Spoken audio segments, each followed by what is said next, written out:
we have more children living in conflict and war zones than in any other time in history. Climate change is accelerating challenges. It's causing a lot of migration. We have inequality. We have 250 million children around the world who are currently out of school. And at the same time, humanitarian funding is shrinking. The Amber Mac Show on Canada Talks, Sirius XM 167. Welcome to the Amber Mac Show. Coming up in today's episode, we tell you which company is now America's largest, the Canadian tech giant that wants us to shift our gaze away from Silicon Valley, and how the Epstein saga is disrupting an AI conference. Plus, we have two great guests this week who are joining us to talk about innovation to help kids and older adults. Save the Children will break down how they're using AI to keep girls and boys around the world safer. And also, one of the creators of the Paige frame joins us to share how they're creating a new category of tech for seniors. So let's get into the headlines. Newsfeed. So for this first story, I had to double check it because it's so weird, but it appears that the U.S. State Department is going to use its freedom.gov website as a portal so that Europeans and other less enlightened parts of the world can access information that has otherwise been banned by their governments. So as the vice president of the most crooked, lying, and information controlling administration in modern U.S. history explained recently at the Munich Security Conference, quote, "Free speech, I fear, is in retreat, and in the interests of comedy, my friends, but also in the interest of truth, I will admit that sometimes the loudest voices for censorship have come not from within Europe, but from within my own company, where the prior administration threatened and bullied social media companies to censor so-called misinformation." So that's pretty rich coming from J.D. Vance of the Trump administration. This seems to be in response to the perceived censoring of conservative voices, but it is totally a head-scratching moment that the U.S. government would spend taxpayer money on something like this, given that it specifically is targeting citizens in faraway countries. When we were recording this, I just went to check out the freedom.gov website, and all that's there is a Paul Revere on horseback animation above the title, quote, "Freedom is coming," with the words, "Information is power. Reclaim your human right to free expression. Get ready," below that. We should note that this comes after Trump defunded a previous internet freedom program that helped groups around the world to help populations in Iran, Cuba, Venezuela, and beyond to access unrestricted internet, which makes this move even more confusing. And Jeff, I do want to say, I just read an article about this on Reuters, and I had to read it 3 times over because it said that the types of things that will be on there will be things such as maybe hate speech that is blocked in Europe, or possibly information about terrorist activities. I mean, it was a very bizarre explanation for what is a site that makes absolutely no sense for a government to do. No, I mean, is it the U.S. government facilitating you getting your deepfake porn, perhaps? Because, obviously a major member of the Doge thing with Musk and all that has been engaged in that sort of thing. So it's just nuts. The stuff that they quote, as you say, are like, yes, I think everybody should be glad we're not hearing about that stuff. And certainly the left went far too far with censorship stuff. But this is just the exact kind of performative nonsense that they would criticize the left for doing. So anyway, pretty rich. I mean, this is the administration that's so dedicated to keeping the truth from people that its constant threats against even non-government players are now starting to drive some very regrettable moves too. And a most recent one is the Gallup polling decision, even though they won't attribute it to Trumpian pressure, but it's hard not to think about it that way for me, to end Gallup's 88 years of monthly presidential approval polling. So you can imagine how much Trump doesn't like the fake polls that are showing how terribly he's doing. And to see this happen and them try to explain it away as having nothing to do with the current administration is nuts. Thankfully, there are still organizations that won't bow to these kinds of demands, like perhaps what I think is the greatest recurring publication in existence, The Economist, who recently shared that Trump's approval rating is now only 39%, with a disapproval rating of 56%. So over more than half of Americans don't approve of what he's doing. And 6% of Americans are so gormless that they can't figure out if they approve or disapprove of what's an obviously terrible president. So I don't know how those 39% are making their decision, but it's the 6% who don't even know that I really worry about. The thing that bothers me the most is that all of this is just on the heels of President Trump, who is lashing out at late night show talk hosts such as Stephen Colbert and Jimmy Kimmel and trying to essentially stop them from speaking their minds. And this is just so terrifying to think that we've gotten to this point, Jeff. And I don't understand how, like you said, you're putting government money into US citizens' tax dollars are being redirected to create a website for Europeans and people around the world so that everyone can engage in the Steve Bannon, like, let's flood out the truth game. It's completely disturbing, but very, very Trumpian. And speaking of Trump, there's a new website in town called JWiki that is a Wikipedia style website that compiles all the information released in the Epstein files in one place in an attempt to overcome the seemingly intentionally difficult to parse information released about President Trump's longtime friend and convicted sex offender. Yeah, and it's pretty wild to see how far this Epstein saga has spread. As a mental note, anyone who wants to play the game with me, the new White House ballroom is the Epstein ballroom. Don't forget that Epstein. I think that's Scott Galloway who came up with that, and it is just delicious. So yeah, the Epstein ballroom. Anyway, the list of powerful people who are being exposed keep getting expanded with each release. It's not even saying that all of these people engaged in, like, criminally sexual activity, but it's really disturbing that there are so many people that were that close to somebody that, as Trump himself said, everybody knew what was going on. It's just like Weinstein. Everyone knew what Weinstein was doing. And it just doesn't matter, because what matters is power and money. Anyway, one of these people, unfortunately, given that I think he's probably the standout for tech moguls these days in terms of doing good, is Bill Gates. And he got mentioned in the files, again, not in some directly sexual manner, but his name appeared. And he has canceled his scheduled appearance at India's recent AI Impact Summit because of his name appearing in these files, and thinking that it'd be a little complicated. That's, they had a much more lawyer parsed response, but obviously that's pretty much what it is. And indeed, there were lots of interesting stories that came out of that summit. It was attended by a ton of big American AI leaders, but the one thing that sticks with me is this image of Indian Prime Minister Narendra Modi at the center of a group of people standing, where he and Google's CEO Sundar Pichai and everyone pictured holding each other's hands together above their heads in celebration, everyone except for the CEOs for OpenAI and Anthropic, Sam Altman and Dario Omadai, who were immediately beside one another, but managed to skip holding hands. So you see these two hands that are just suspended in the air, not holding one another, and it's quite an image. Well, we should say that I think one of the reasons that we're seeing relationships between these two crack in public is that Sam perhaps could not forgive Anthropic's awesome anti-open AI ads during the Super Bowl, which were so good. Oh my gosh, that was good. It was excellent, and we talked about that on the show as well. In any case, Altman had some interesting comments at the event about how some companies are using AI as a shield to cover up layoffs that aren't actually related at all to AI, saying, and I'm quoting here, "I don't know what the exact percentage is, but there's some AI washing where people are blaming AI for layoffs that they would otherwise do," which is probably actually a fair comment. No, I think, and it's come up. I've read that in stories in other places too before this, but to hear Sam Altman say it directly certainly gives it some additional credence in that he's one of the ones trying to pump how great AI is. So it's actually good to have him recognize that.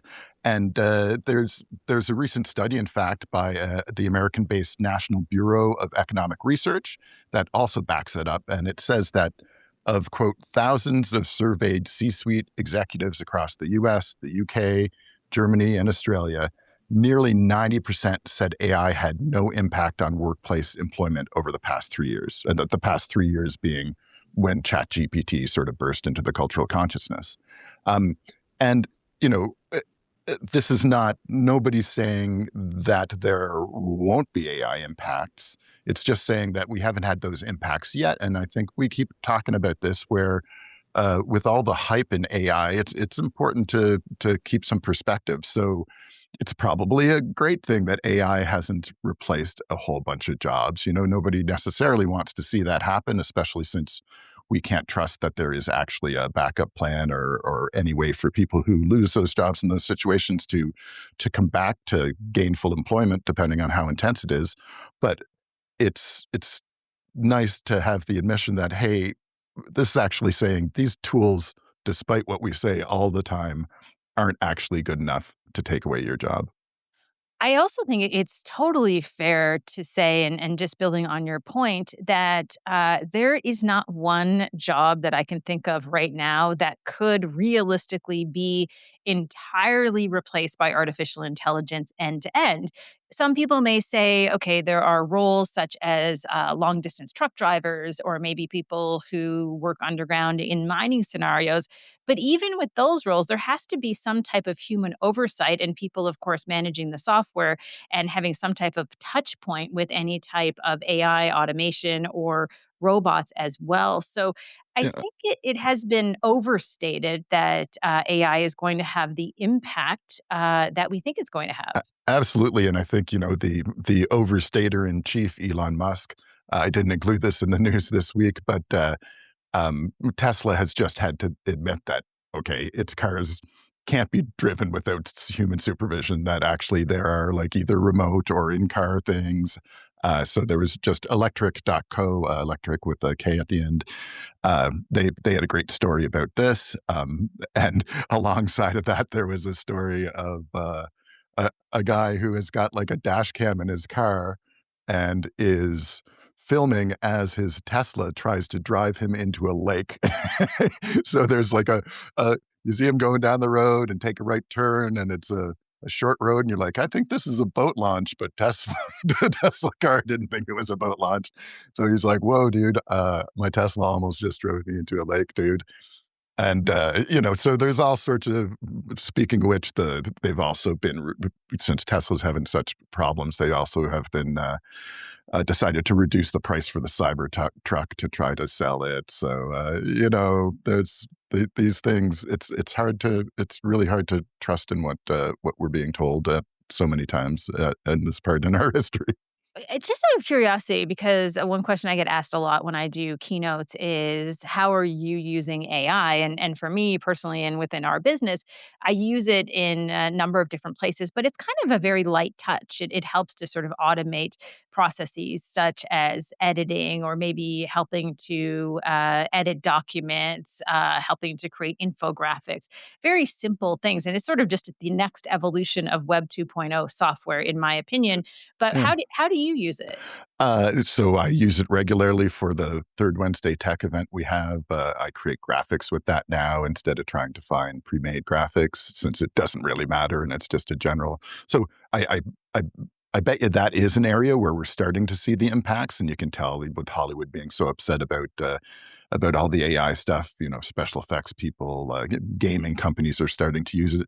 So I think they can really feel like they're kind of the first people getting hit by it. But I the one of the best uses that you turned me on to for it is doing a spell check that isn't about are these words spelled correctly. It's about do these words make sense together, and so it'll catch things like properly spelled homonyms and things like that, where you're just like, oh, I used the wrong word.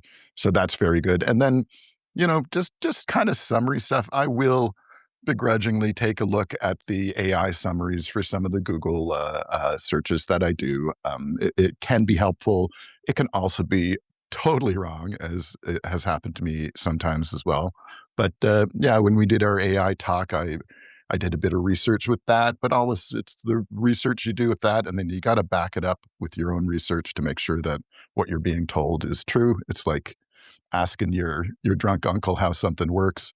He might have a really good story about it, but you should definitely check on that. Jeff, you should not talk about our uncle like that. That is very inappropriate. Which uncle? Okay, I don't wanna say any more about that, but I think you're exactly right. I mean, again, that's why I mean it's sort of a those light touch points. I mean, absolutely useful in certain scenarios, but I don't think a total replacement for anything because even before we get on to the next story, even with AI summaries, Jeff, I find the same thing, because we go to a lot of music concerts, and I will say, "Hey, what's the next music concert coming up in a city," for example, and oftentimes with the AI summary, it will name the name of a band and say that they've already played, even though that's actually coming up in the future, but it doesn't understand how to word it correctly. So it's very Yeah. misleading. So there still needs to be an enormous amount of oversight.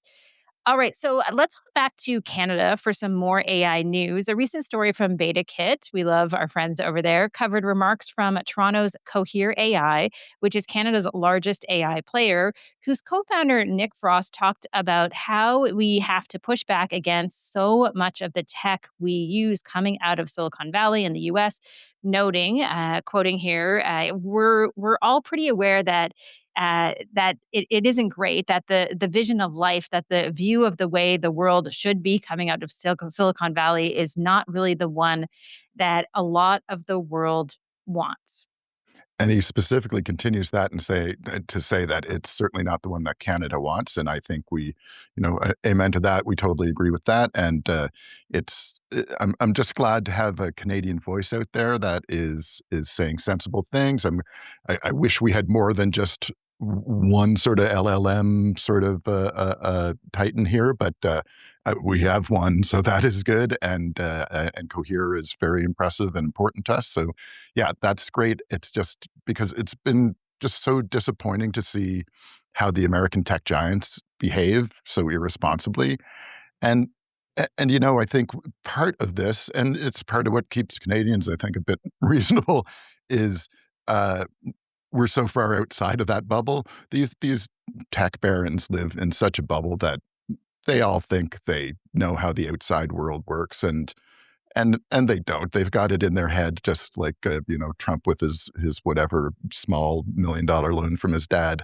Their perspective on things is so off that it just messes with their senses. So I think that's another bubble that I'd love to see popped alongside the teetering, wobbly AI bubble that I'm sure is going to come to burst pretty soon.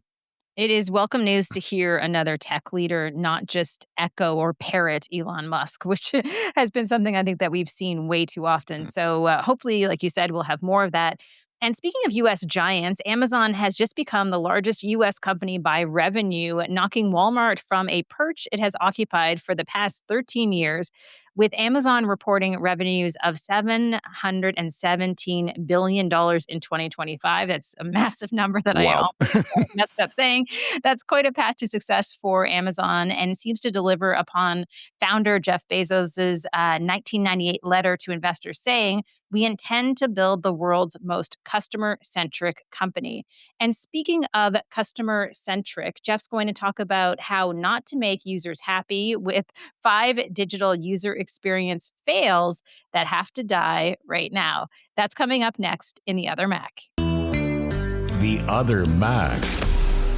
One of the most interesting and fulfilling parts of my professional life over the years has been doing work in user experience, or UX. And whether it's the pursuit of professional success or the pursuit of happiness, here are 5 sins that I think are pretty easy to fix and really need to change when it comes to creating digital user experiences that don't leave a bad taste in your mouth. So for number 1, having the same button or link for both the sign in and sign up functions for your app or website. I don't know about you, but I have accounts for an awful lot of websites and services, and I also have several different emails that I use to sign up for them. The result of this can be that when I click on a login button on a website and it asks me to fill in my email address and password, instead of telling me that there's no account with that email yet, a surprising number of sites will simply create a new account for me. This can lead to multiple accounts on the same service, which can create a lot of confusion, and so there's no real good excuse to not have clearly separate paths for logging into an existing account versus creating a new account online. Number 2, the endless cookie permission pop-ups on websites. So we can blame Europe for this one pretty much, in yet another instance of trying to solve a reasonable concern in a way that causes so much annoyance that users just stop paying attention and don't actually do what you think they're going to do. So there's not much point in trying to protect users' privacy by interrupting the flow of their activity with what in many ways parallels the ridiculous user agreement process where nobody reads the details and everyone just clicks OK to go through. So apparently there is some momentum to replace these ineffective cookie pop-ups with something more effective and less annoying. But until then, they're going to remain firmly on my list of user experience sins. 3, autoplaying videos with sound.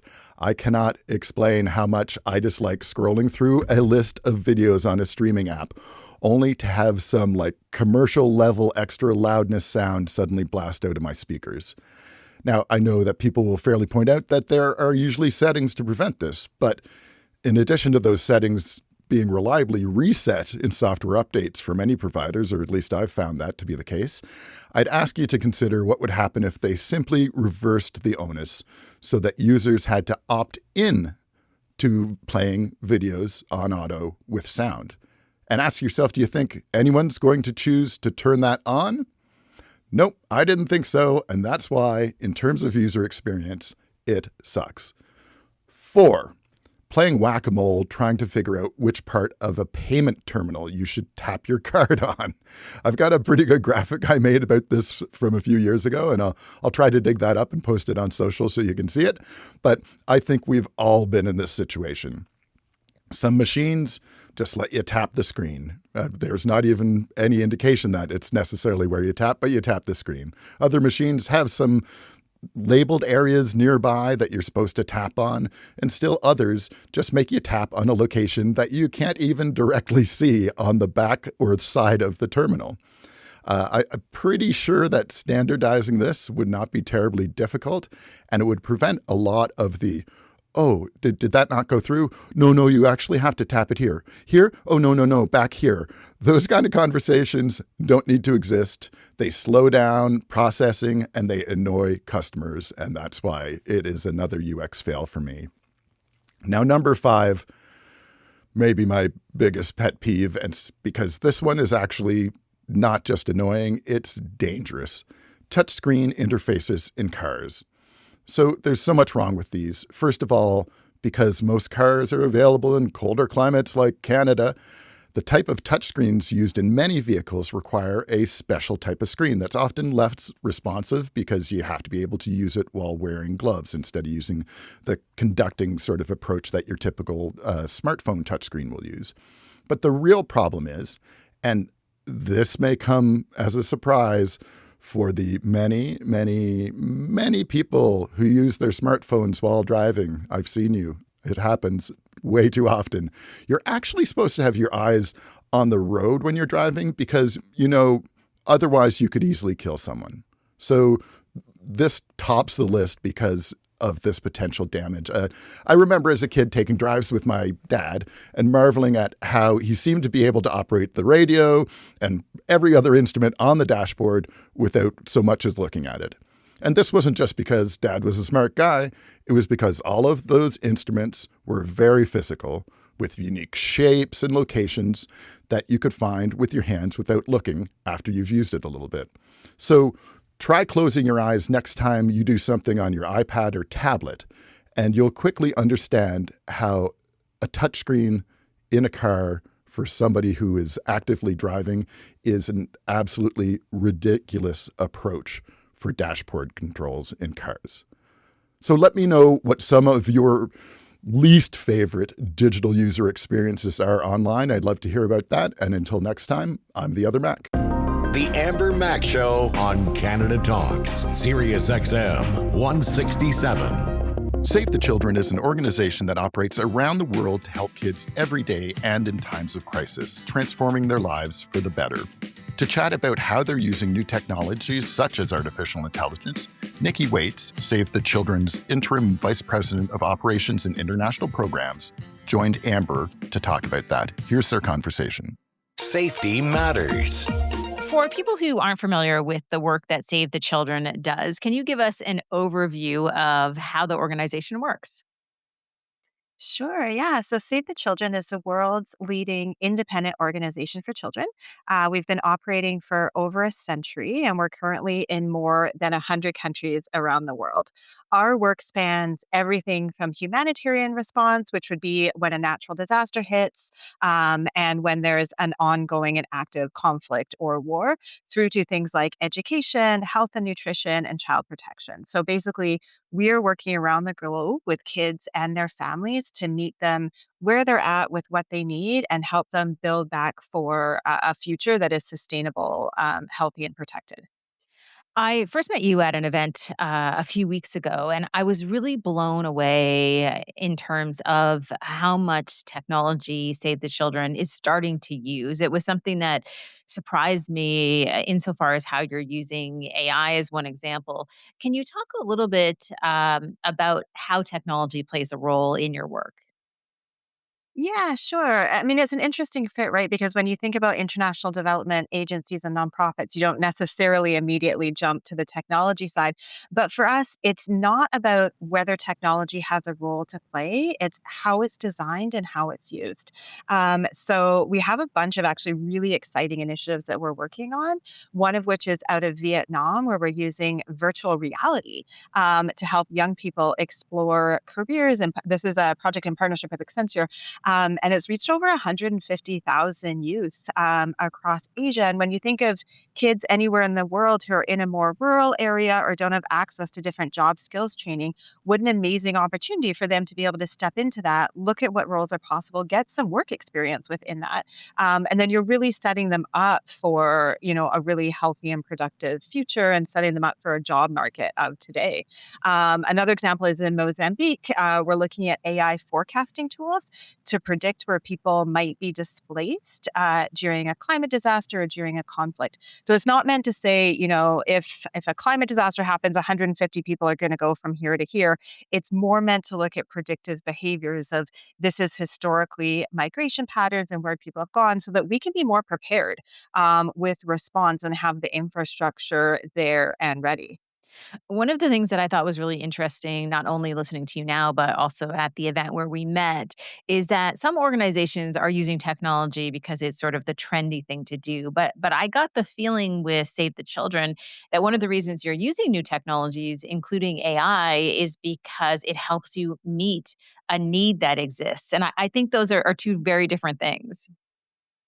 I think it is too. And for us, sort of to my previous point, it's about how it's designed and how it's used. And for us, that all starts with listening to the families and communities with whom we work on the challenges that they're facing and what they need.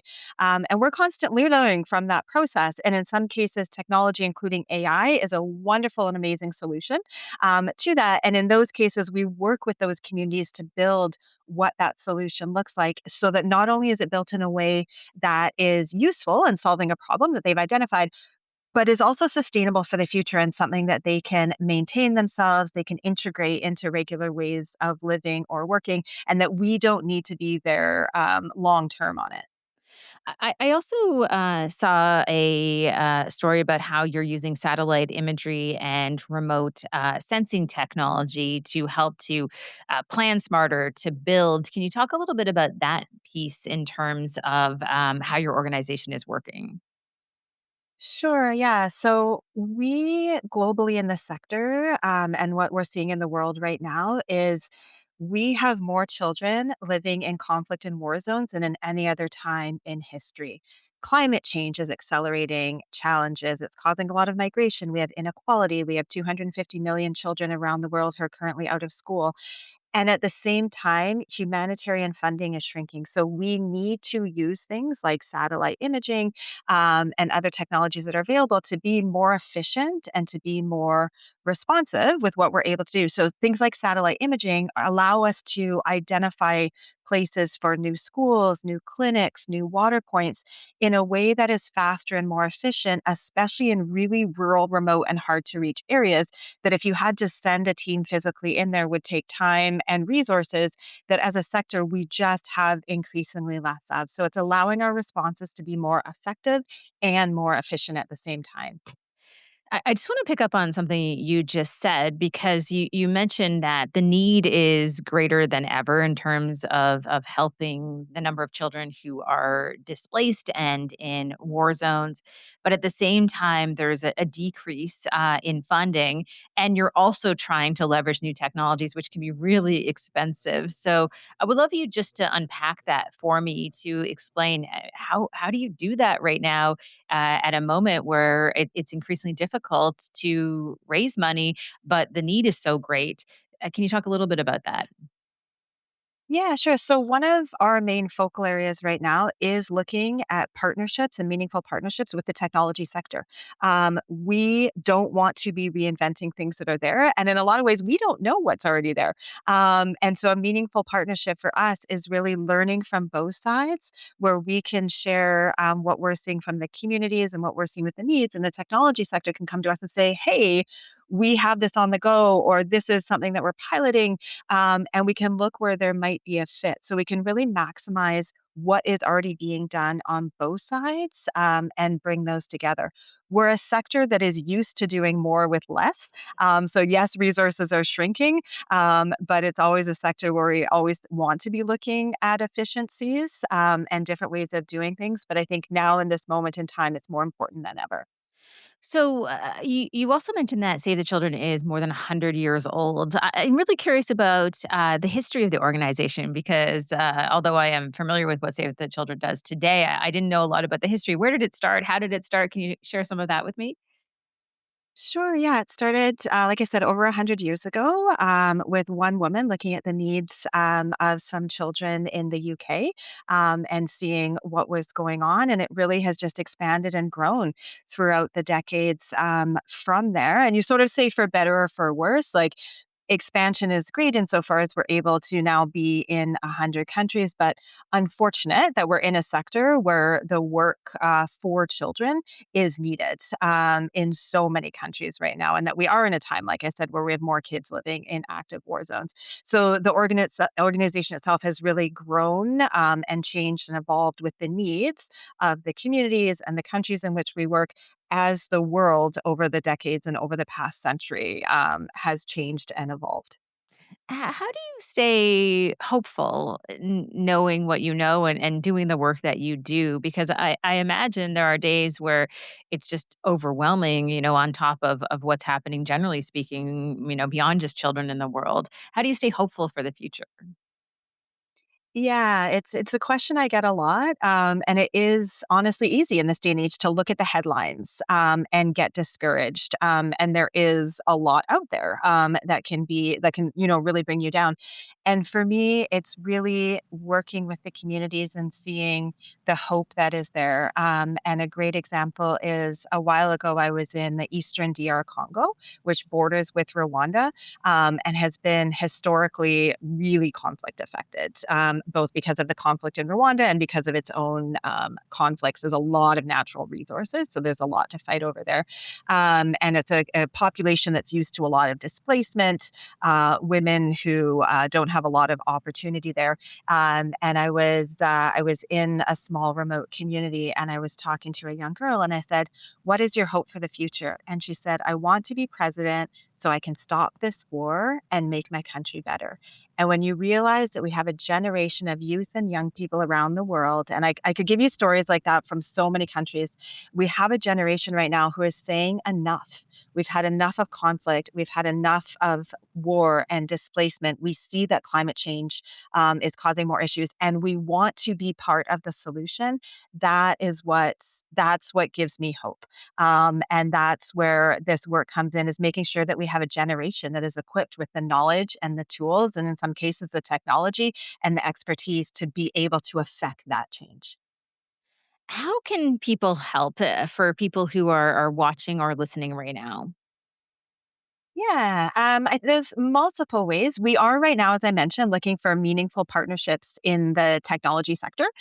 So if you are in that sector, we would love to have a conversation with you. You can go to our website at savethechildren.ca and see a little bit more about what we're doing and see how to get in touch with us. We can also share sort of what we're seeing there.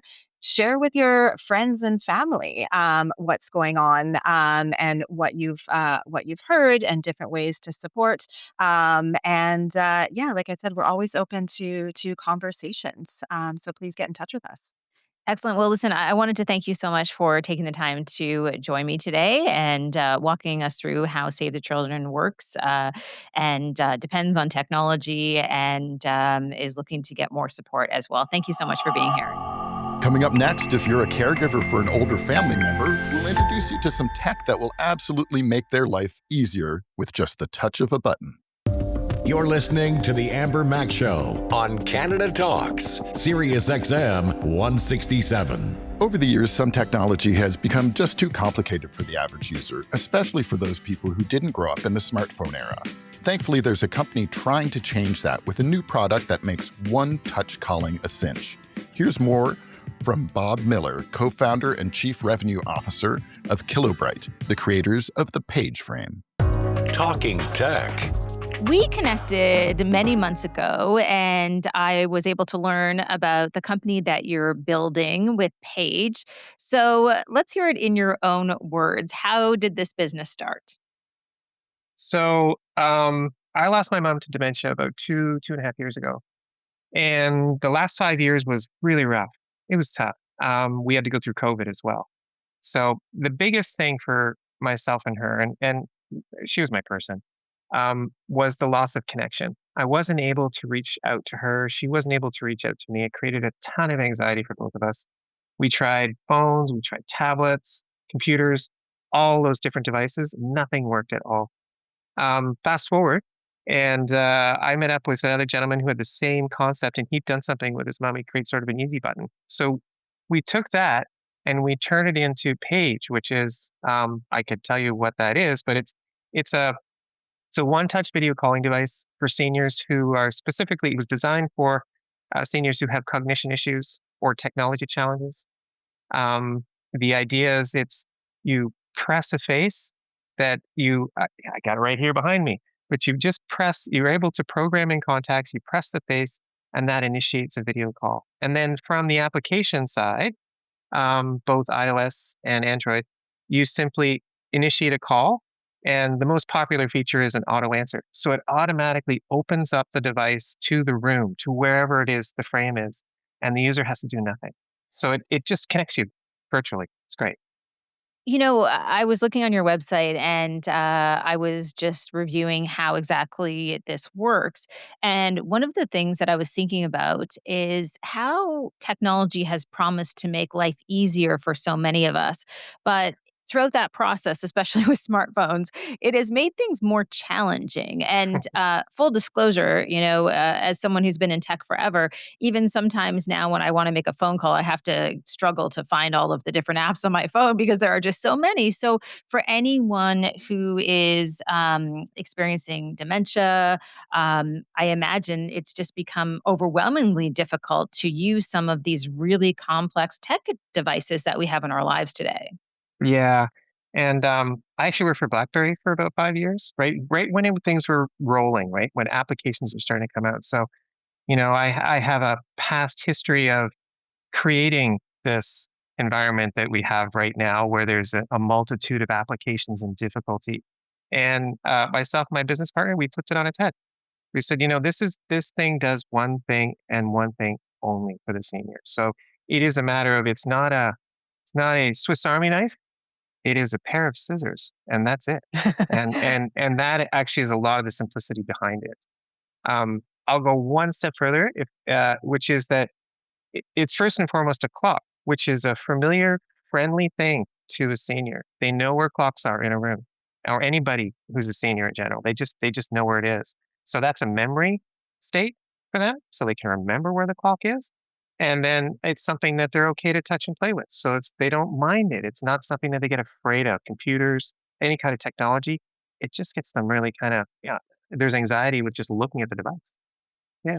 I do want to describe it for people who maybe are listening, because I do know that it's sitting over your shoulder. So when we're looking at the Paige frame, it appears to be like a tablet that people are familiar with. And what I can see is that it does have a clock on it, so the time as well as the date. But what's different there is that there are icons sitting above that time and date, which feature people's faces. So, from what I understand, you click on one of those faces, you're able to initiate that call.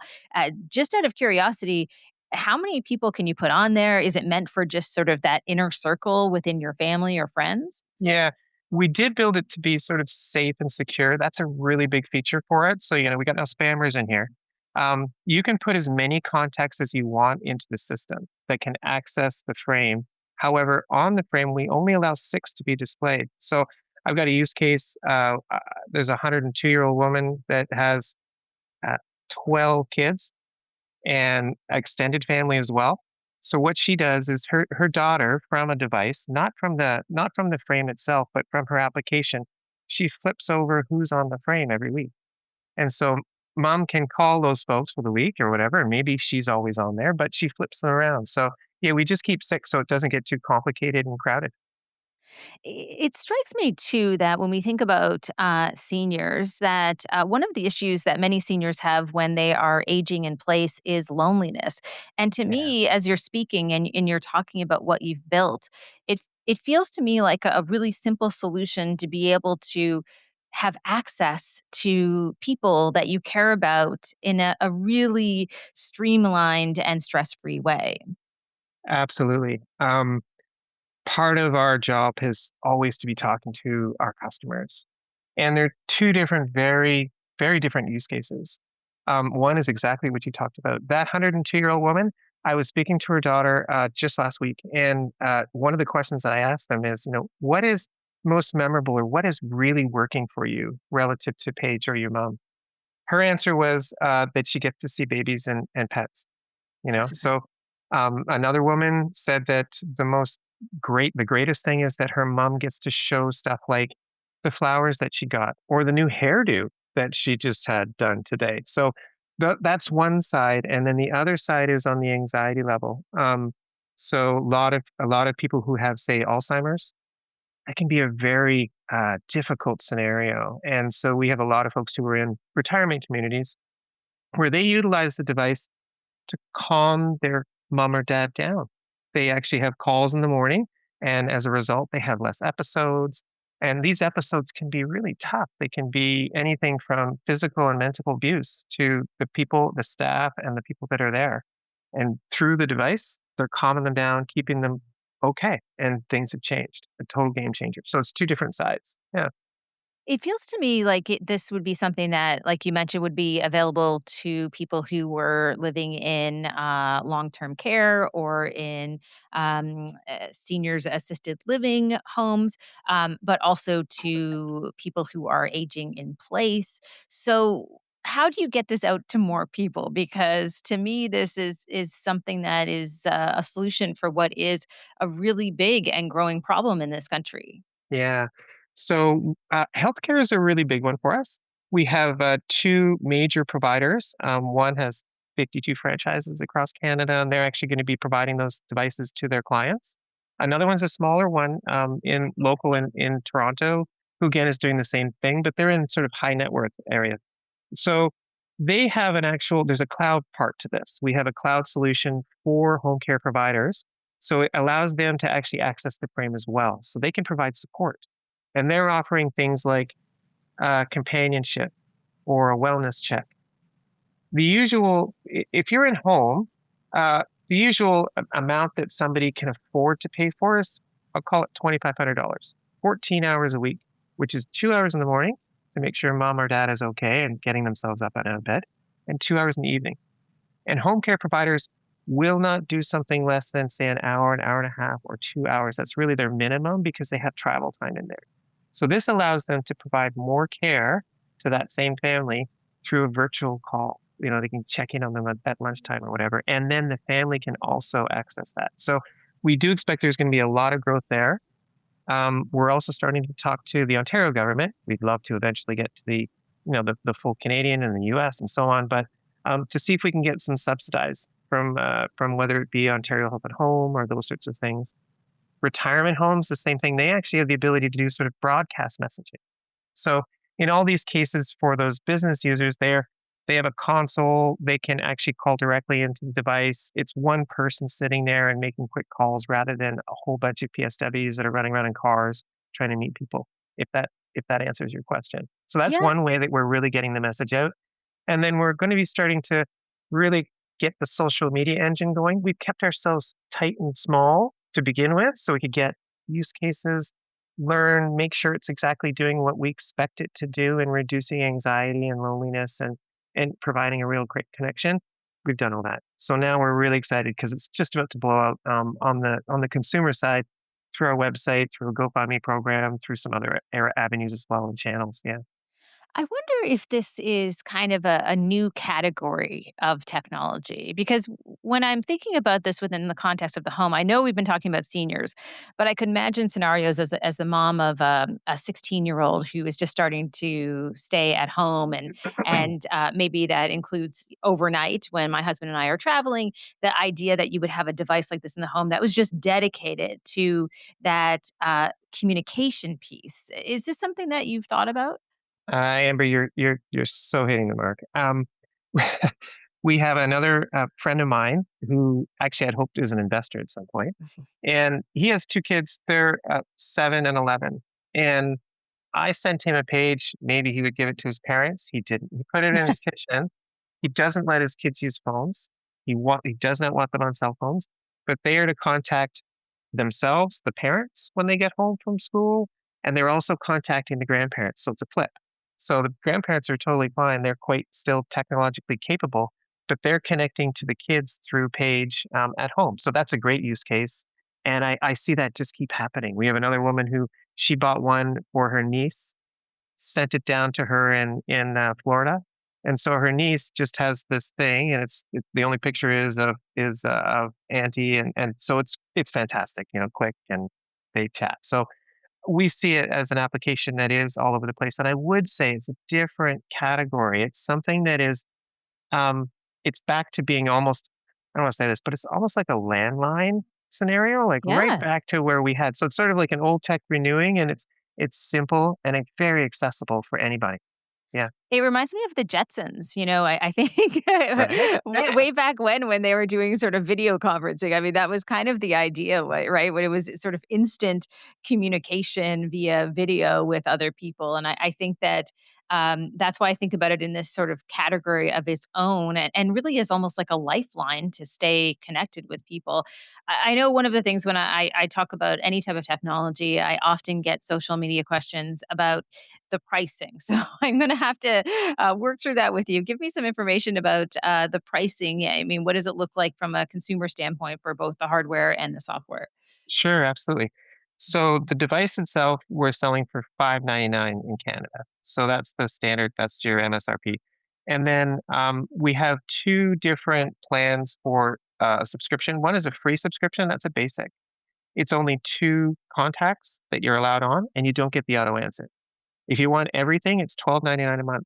Okay. But we're giving that as a promotional element right now. It's actually kicking off, I think, on Monday of this week, where you can go and do a pre-order. We'll give you $200 off on the device, and we always get 30 days to just try the whole thing, just make sure it works, and then the subscription would work in. For somebody who's a home care provider, that's a little more pricey. Though the usage on that side is $40 a month. That gives you the cloud solution. It allows you to continue to, be able to contact all those folks. And that we think of as just it's 1 hour of care for a family at $40. And you have this thing and it works for you all the time. So that's really the two use cases. Yeah. Very cool. So, if we were to look out a few years down the road, what is your long-term goal? Where do you think the company is heading, and what would be a version of ultimate success for you? Well, we think of Paige as a window in to the home or to a space. And so around that, we don't want to change the idea that it's just point and click. It's simple. But we do see that it extends to other things. So there's integrations that we're looking at. Things like, for instance, sensor technology for older adults that you could plug in and sort of learn things, fall prevention, or emergency response. So we're going to be plugging into some of those things, and that's actually pretty near term. We're also doing a number of developments on the AI side because there is an AI in Page, by the way, but and that's deliberate. But we're doing two things there. One is we're starting to do or work with companies who can give us through facial recognition and through the audio, give us some indicators as to, cognition decline and so or progression. So those are just not I'm not going to say they're diagnoses, but they're going to be things that can help a family learn more about what's going on with their parent. And then we will be eventually having an AI agent, which might be named Paige, of course. And that has two sides. One is for the senior, and that's depending if they want to turn it on or not. And it may just be asking things like, how are you feeling today? Just simple stuff that can be reported back to a family. And then as well on the application, we'll be developing an agent that can give guidance to families and caregivers on what they need to do for certain situations. Here's some things that you can think about. So that one there is going to be a lot more powerful. It will do more. So those are extensions and things that we think of. Will we be looking for an exit at some point? Of course. So maybe that's 5 years down the road, but those are sort of our short term and midterm plans right now. Yeah. Very cool. Well, I just want to thank you for taking the time and joining me today. I love speaking to people about technology that is so practical, so useful, solving a real need, as well as being simple along the way. So thank you so much for being on the show. Thanks, Bob and Amber, and thanks to all of you for listening to our latest episode. If you want to watch any of our segments online, just head on over to YouTube at AmberMac. And over the next few weeks, we have an incredible lineup of guests, including the godfather of AI, Geoffrey Hinton. So excited for that conversation. And whether you're listening on SiriusXM or wherever you get your podcasts, thank you so much for your support. Have a great day, and we'll see you soon. You're listening to The Amber Mac Show on Canada Talks, SiriusXM 167.